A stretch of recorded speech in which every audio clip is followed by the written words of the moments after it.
Namaste, I'm Kamsana Advocate. Today I'm dealing with Mental Health Care Act 2017. Introduction. This act provides for persons who are suffering with mental illness with health care and services to protect their rights. ఈ act mental ఇల్నెస్తో suffer అయ్యే వాళ్ళ గురించి చెప్తుంది. With health care and services to protect there rights. వీళ్ళకి ఎలా health care ఇవ్వాలి, ఇంకా వీళ్ళ రైట్స్ని ఎలా ప్రొటెక్ట్ చేయాలి బై ప్రొవైడింగ్ సర్వీసెస్, వీటి గురించి చెప్తుంది అనమాట. Right to live with dignity by not being discriminated against or harassed. అంటే హ్యూమన్ బీయింగ్స్ అందరికీ కూడా రైట్ టు లైఫ్ అనే ఉంటుంది. అలాగే మనకి ఆర్టికల్ 21 కూడా రైట్ టు లైఫ్ అంటే right to life with dignity, అంటే ఓన్లీ రైట్ టు లైఫే కాకుండా right to live with dignity అనేది ఉంటుంది. అలాగే మెంటల్లీ ఇల్ పర్సన్స్ కూడాను right to life with dignity by not being discriminated against or harassed. వాళ్ళని discriminate చేయకూడదు అన్నమాట. మీరు మెంటల్లీ ఇల్ పర్సన్ అని అలా హెరాస్ చేయకూడదు, డిస్క్రిమినేట్ చేయకూడదు. అసలు జనరల్గా చెప్పాలంటే మెంటల్ ఇల్నెస్ అనేది కూడా ఫిజికల్ ఇల్నెస్ లాంటిదే. కానీ మన సొసైటీలో ఏంటి సోషల్ స్టిగ్మా వలన వాళ్ళు అలా చేస్తున్నారు అనమాట. అంటే పీపుల్ మైండ్ సెట్లో చేంజెస్ అనేవి రావాలి. మనకి వెల్ డెవలప్డ్ కంట్రీస్లో అయితే ఈ మెంటల్ ఇల్నెస్ని కూడా ఫిజికల్ ఇల్నెస్ లాగా ట్రీట్ చేసి ఓపెన్గా ట్రీట్మెంట్స్ అన్ని కూడా తీసుకుంటారు అనమాట. కానీ మనలా డెవలపింగ్ కంట్రీస్లో అయితే మైండ్ సెట్ అంతా కూడా అంటే నేరో మైండెడ్గా ఉండటం వలన అంటే దేన్ని కూడా యాక్సెప్ట్ చేయరు అనమాట. అదేదో తప్పులాగా. ఫిజికల్ అయినా సరే మెంటల్ ఇల్నెస్ అయినా సరే బోత్ కూడా ఈక్వల్లే. దేనికి వెళ్ళి ఓపెన్గా ట్రీట్మెంట్ తీసుకుంటారు. ఇంకా మన గవర్నమెంట్ కూడా ఏం చేస్తుందంటే మెంటల్ ఇల్నెస్కి ఓన్లీ 1% బడ్జెట్ అనేది ప్రొవైడ్ చేస్తుంది అనమాట. అంటే గవర్నమెంట్ కూడా సరిగ్గా ప్రాపర్గా రికగ్నైజ్ చేయట్లేదు అన్నమాట మెంటల్ ఇల్నెస్ అనేది. ప్రజెంట్ డేస్లో అయితే మోస్ట్ ఆఫ్ ద పీపుల్కి మెంటల్ ఇల్నెస్ ఉంది, చిన్న పిల్లల నుండి కూడా. ఎందుకంటే స్ట్రెస్ లెవెల్స్ అందరికీ కూడా పెరిగిపోతున్నాయి. స్ట్రెస్నే మెంటల్ ఇల్నెస్ అంటారు. అది సివియర్గా అలా అయిపోతుంటాయి. ఓల్డెన్ డేస్లో కూడా ఉంది. వాళ్ళేంటి అమ్మో చాలా కోపం మా వాళ్ళకి అలా అని చెప్తారు కదా, దట్ ఈజ్ ఆల్సో స్ట్రెస్ అనమాట. స్ట్రెస్కి ఇంకో పేరు మెంటల్ ఇల్నెస్. అది ఇంకా క్రానిక్ అయిపోయిందంటే ఇంకా అప్పుడు మెంటల్ ఇల్నెస్ అవుద్ది. అంటే ఇనీషియల్ స్టేజ్లోనే మనం ఏంటో ఎందుకలా అగ్రెస్ అవుతున్నాము అని అనుకొని ట్రీట్మెంట్ తీసుకుంటారు ఫారిన్ కంట్రీస్లో అయితే. అది వాళ్ళకి మెంటల్ ఇల్నెస్ అనేది ఏదో స్టిగ్మా అనేది అక్కడ లేదు కాబట్టి వాళ్ళు డైరెక్ట్గా వెళ్ళి తీసుకుంటారు. ఇక్కడ అలా కాదు, యాక్సెప్ట్ చేయడానికే అసలు లైక్ చేయరు అనమాట. అది కూడా ఫిజికల్ ఇల్నెస్ ఎలానో మనకి ఫీవర్, కాఫ్, బీపీ, షుగర్ ఎలా వస్తాయో, డయాబెటీస్ ఎలా ఉంటాయో అలాగే మెంటల్ ఇల్నెస్ కూడా. దానికి ఇనీషియల్గానే ప్రాపర్ ట్రీట్మెంట్ తీసుకుంటే ఇంకే ప్రాబ్లం ఉండదు అనమాట. దాన్ని రికగ్నైజ్ చేయాలి అసలు చెప్పాలంటే. Okay, what is mental health care? Mental health care అంటే ఏంటంటే mental health care includes analysis and diagnosis of person's mental condition and treatment as well as care and rehabilitation of such person for his mental illness or suspected mental illness. Mental health care అంటే ఏంటంటే analysis చేయాలి, diagnosis చేయాలి persons mental condition. అంటే doctor దగ్గర, psychiatrist దగ్గర తీసుకెళ్ళాలి. వాళ్ళ person కండిషన్ని diagnosis చేయాలి. తర్వాత treatment as well as care. Treatment అంటే ఏంటి, మెడికేషన్ అనేది ఇవ్వాలి. యాజ్ కేర్ అంటే వాళ్ళకి కాస్త అంటే ఏంటి, మనకి హెల్త్ బాగోకపోతే ఎలా కాస్త ఎవరైనా ఉండి దగ్గరుండి కేర్ తీసుకుంటారు కదా, అలానే వీళ్ళకి కూడా ప్రాపర్ కేర్ అనేది ఇవ్వాలి. అందులోకి సైకలాజికల్గా కాబట్టి ఇంకా ఎక్స్ట్రా కేర్ అనేది ఇవ్వాలి. And rehabilitation of such person for his mental illness. Rehabilitation అంటే వాళ్ళకి అవసరమైన కొన్ని ఎక్సర్సైజెస్ అలాంటివి ఉంటాయి మైండ్కి రిలేటెడ్. ఫిజికల్ అయితే ఫిజికల్ ఎక్సర్సైజ్ చేస్తాం కదా, సైకలాజికల్ అయితే సైకలాజికల్‌గా ఎక్సర్‌సైజెస్ అవి ఉంటాయి కాబట్టి, ఆ పర్టిక్యులర్ రీహాబిలిటేషన్ అవన్నీ కూడాను. Of such persons for his mental illness are suspected mental illness. లేకపోతే అంటే ఇనీషియల్ స్టేజ్‌లో అనుకోండి. అది suspected mental illness. Already mental illness అయినా, సస్పెక్టెడ్ మెంటల్ ఇల్‌నెస్ అయినా వాళ్ళకి మెంటల్ హెల్త్ కేర్ అనేది తీసుకోవాలి. మెంటల్ హెల్త్ కేర్ అంటే డయాగ్నోసిస్ చేయటం, వాళ్ళకి మెడికేషన్ ఇవ్వటం, కేర్ తీసుకోవడం, రీహాబిలిటేషన్. వీటన్నిటిని కలిపి మెంటల్ హెల్త్ కేర్ అంటారనమాట. What is mental illness? Mental illness means A substantial disorder of thinking. వాళ్ళు కొంచెం డిఫరెంట్‌గానే థింక్ చేస్తారు. మూడ్ కూడా డిఫరెంట్‌గా ఉంటది. మూడ్ స్వింగ్స్ అయిపోతూ ఉంటాయన్నమాట. పర్సెప్షన్ వాళ్ళ థింకింగ్ అంతా కూడా డిఫరెంట్‌గా ఉంటాయి. Orientation or memory that grossly impairs అంటే జ్ఞాపకం ఉండకపోవటం. ఇంపైర్స్ జడ్జ్‌మెంట్ అంటే వాళ్ళు ఎవరినైనా అసెస్ చేసేటప్పుడు వాళ్ళ జడ్జ్‌మెంట్, వాళ్ళ behaviour, capacity to recognize reality, రియాలిటీకి దూరంగా ఉండటం. Or ability to meet the ordinary demands of life. Ordinary person చేసేటట్టు వాళ్ళు చేసుకోలేకపోవటం. Mental conditions associated with abuse of alcohol and drugs. వీటి వల్ల ఆల్కహాల్, డ్రగ్స్ వల్ల కూడా ఈ అంటే మనకి ఎన్‌డీపీఎస్‌లో వస్తాయి కదా! ఎన్‌డీపీఎస్ కేసెస్‌లో అలా అన్నమాట. వీళ్ళకి మెంటల్ డిజార్డర్ అయితే వీళ్ళకి మళ్ళీ ఏంటి ట్రీట్మెంట్ ఇవ్వాలంటే మళ్ళీ స్మాల్ డోసెస్‌తో డ్రగ్స్ ఇస్తారనమాట. అలా గ్రాడ్యుయల్‌గా తగ్గించడానికి. అలాగా దానివల్ల కూడాను మెంటల్ ఇల్‌నెస్ వస్తది. But does not include mental retardation which is condition of arrest are incomplete. అంటే మైండ్ సెట్ ఇనీషియల్‌గాను మైండ్ మెచ్యూరిటీ అనేది లేకపోవడం అది మెంటల్ ఇల్‌నెస్ కాదు. అంటే జనరల్‌గాను మెంటల్ ఇల్‌నెస్ అంటే ఏంటంటే డిప్రెషన్ అన్నమాట. ప్రెజెంట్ డేస్‌లో అందరికి ఇది పెద్ద కామన్ అయిపోయింది. డిగ్రీస్ ఆఫ్ వేరియేషనే ఉంటుందన్నమాట. అంటే ఇనీషియల్‌గా కూడా మెంటల్ డిజబిలిటీ ఉంటే వాళ్ళని మెంటల్ ఇల్‌నెస్ అనరు. అంటే ఇప్పుడు ఎగ్జామ్ ప్రిపేర్ అయ్యారనుకోండి. వాళ్ళకి ఎగ్జామ్ డేట్ ఇచ్చిన నుండి స్టార్ట్ అవుతాయన్నమాట. ఇంకా తల తిరుగుతూనే ఉంటది ఎగ్జామ్ అయ్యే వరకు. అలా అంటే మనం డాక్టర్ దగ్గరికి వెళ్ళామనుకోండి. లేకపోతే ఇంకా ఏంటంటే బ్యాక్ పెయిన్ అలా ఏవైనా మనకి ఎగ్జామ్ టైమ్‌లో కొన్ని కొన్ని పెయిన్స్ అవి వస్తాయి. డాక్టర్ దగ్గరికెళ్తే స్ట్రెస్ ఫీల్ అవుతున్నారు అంటారు. వాళ్ళ దగ్గరికి వెళ్ళామంటే గ్యారంటీగా ఓ నిద్ర మాత్రలు ఇస్తారనమాట. అలా అన్నమాట. ఇది ఇంకా కాస్త క్రానిక్ స్టేజ్ అయితే అలా ఉంటది.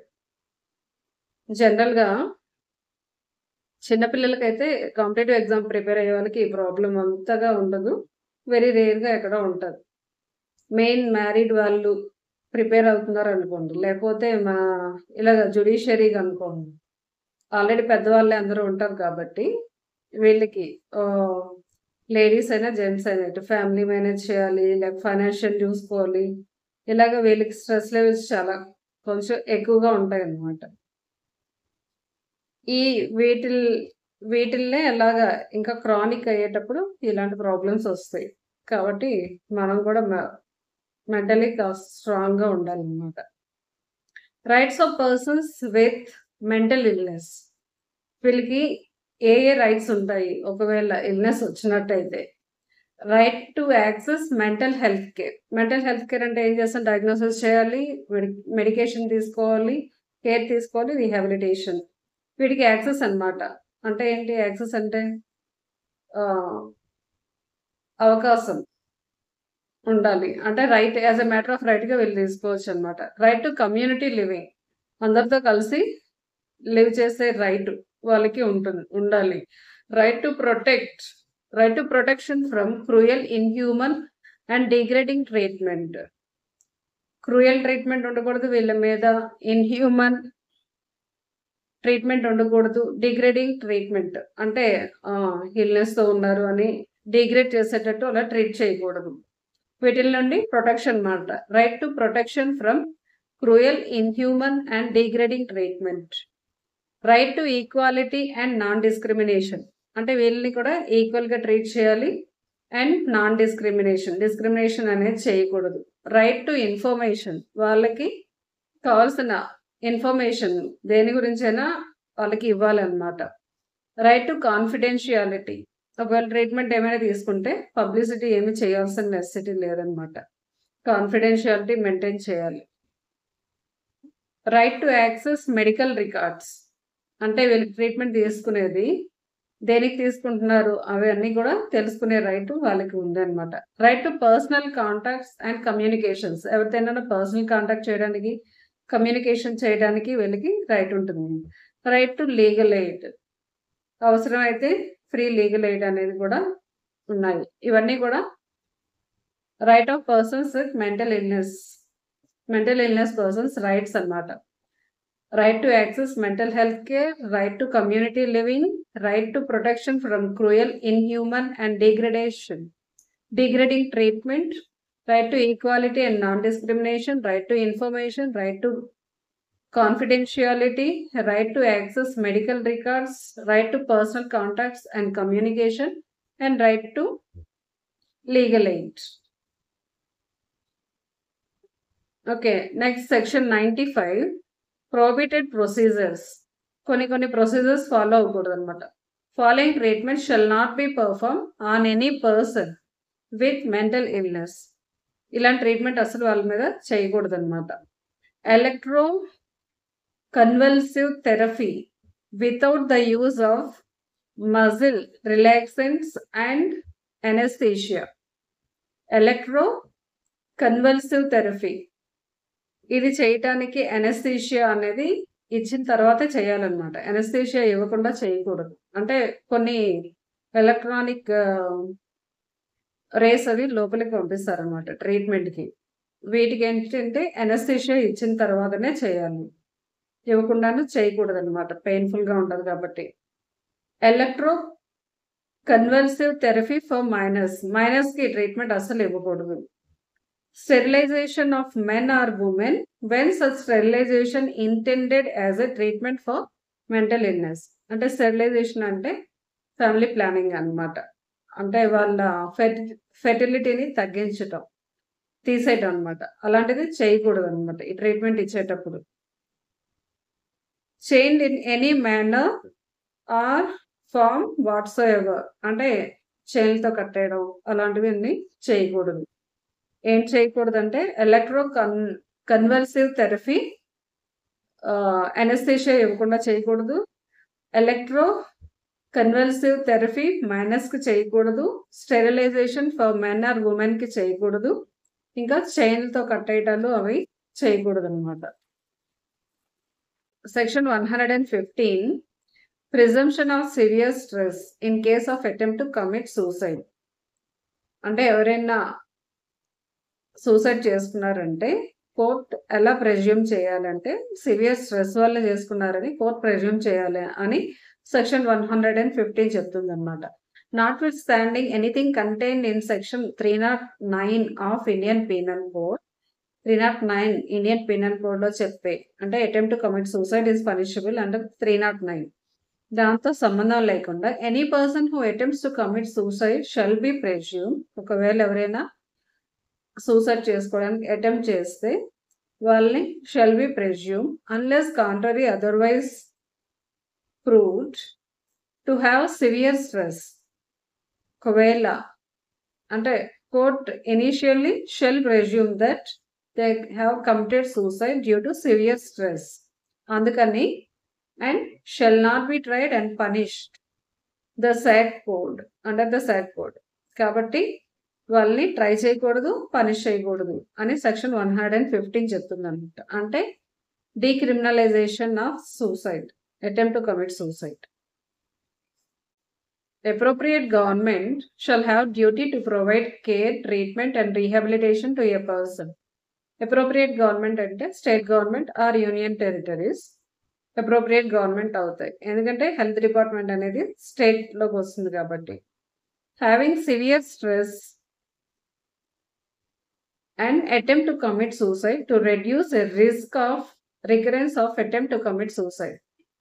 అంటే మళ్ళీ వాళ్ళు రిపీట్ సివియర్ స్ట్రెస్ వలన వాళ్ళు మళ్ళీ అటెంప్ట్ చేయకుండా ఉండటానికి గవర్నమెంట్ కేర్ తీసుకోవాలి, ట్రీట్మెంట్ తీసుకోవాలి, రీహాబిలిటేషన్ అనేది ఇవ్వాలి అన్నమాట. ఇలాంటి reduce the risk of recurrent attack off to commit suicide. Punishment under section 108. Any person who contravenes any of the provisions of this act, rules or regulations made అంటే 108 ప్రకారం ఈ act ని ఎవరైనా వైలేట్ చేసినట్లయితే వాళ్ళు ఫస్ట్ టైం చేసినట్లయితే which may extend to imprisonment up to 6 months ఉంటుంది, fine up to 10,000 ఉంటుంది, ఆర్ విత్ బోత్ ఉంటుంది. సెకండ్ ఆర్ సబ్సిక్వెంట్ ఎవరైనా చేసినట్లయితే వాళ్ళ ఇంప్రిజన్మెంట్ అప్ టు 2 years ఉంటుంది, or fine 50,000 to 5 lakh, or with both ఉంటుందన్నమాట. Restraints and seclusions section 97. Seclusions means ఒంటరిగా పెట్టడం అనమాట. A person with mental illness shall not be subject to reflections or solitary confinement. Mental illness తో ఉన్న వాళ్ళని solitary confinement లాగా అంటే ఒక్కరిని బంధించేసి సింగిల్ గా ఉంచకూడదు. And wherever necessary physical restraints may only be use when అంటే యాజ్ అ జనరల్ గాను సింగిల్ గా సాలిటరీ కన్ఫైన్మెంట్ అనేది చేయకూడదు. ఒకవేళ నెసరీ అయితే to prevent imminent and immediate harm to person concern.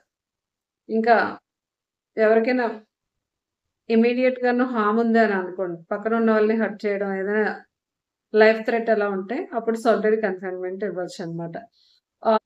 అంటే అలా ఉంచొచ్చు అని సర్టిఫై చేయాలన్నమాట, ఇలా సపరేట్ గా ఉంచాలి అని. Authorized by psychiatrist in charge of person's treatment.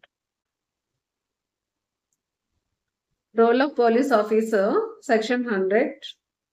Every police officer in charge of police station shall have duty.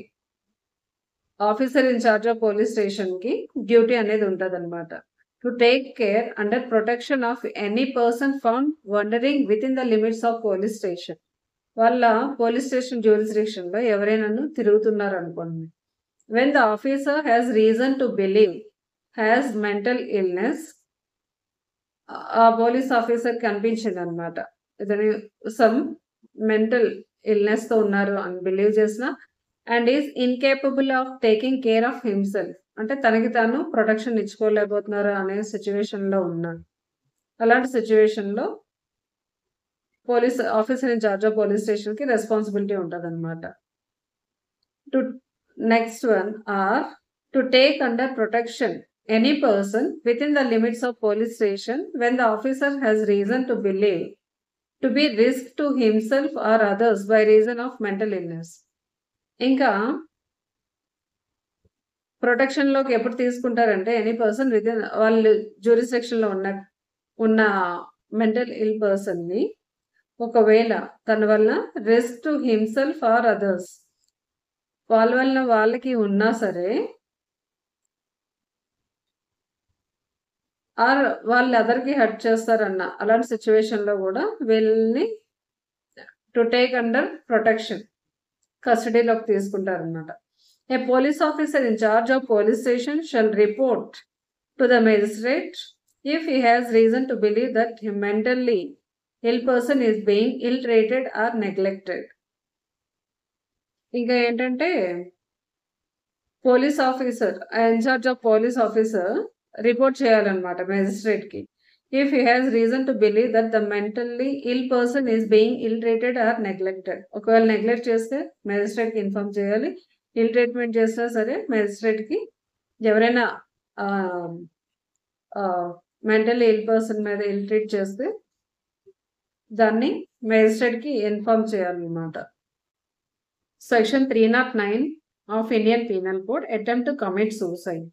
Whoever attempts to commit suicide and does an act towards commission of such offense, ఎవరైనా attempt to commit suicide చేశారు and does an act towards commission of such offense, అలా act చేస్తారు అనమాట. కానీ ఏమైంది? Fail అయింది act. Suicide చేసుకున్నారు గానీ, సూసైడ్ అనేది ఫెయిల్ అయింది. కాబట్టి అటెంప్ట్ టు సూసైడ్ అయింది. వాళ్ళు simple imprisonment for a term which may extend to 1 year or fine or both. ఎవరైనా అలా చేస్తే 309 కింద simple imprisonment up to 1 year or fine or both అనేది యాజ్ పర్ ఐపీసీ ప్రకారం ఇంపోజ్ చేస్తారు. ఇంకా మనకి ఎవల్యూషన్ ఎలా అయిందంటే డీక్రిమినలైజేషన్ ఆఫ్ సూసైడ్‌కి P. Ratnam and others versus Union of India AR 1994 Supreme Court page number 1844.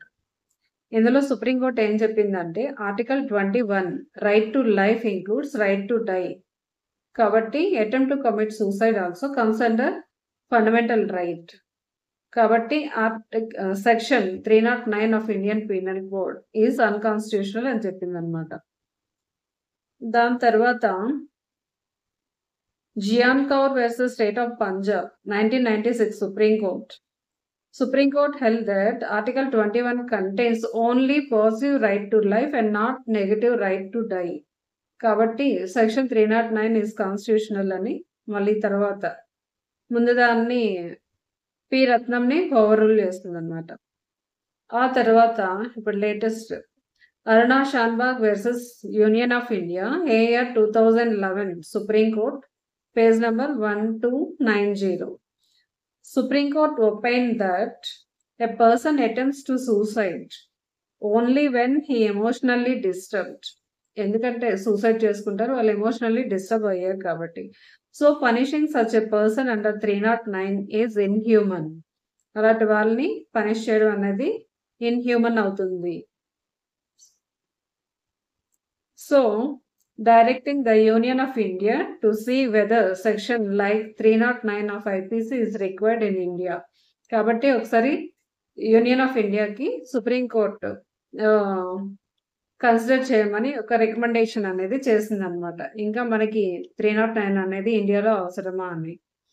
దానివల్లనే ఇప్పుడు ఏంటంటే భారతీయ న్యాయ సంహితాల్లో అటెంప్ట్ టు కమిట్ సూసైడ్ అనేది అఫెన్స్ కాదు. ఇప్పుడు అసలు దీనికి సంబంధించి ఏ ప్రొవిజన్ కూడా లేదనమాట. డిలీట్ చేస్తారు. మనకి ఇక్కడ 309 అనేది బిఎన్ఎస్లో అసలు ఎక్కడ కూడా కనిపించదు. అంటే ఇది ఇప్పుడు అఫెన్స్ కాదు అనమాట. ఐపీసీలో లేదు కాబట్టి అఫెన్స్ కాదు. Thank you.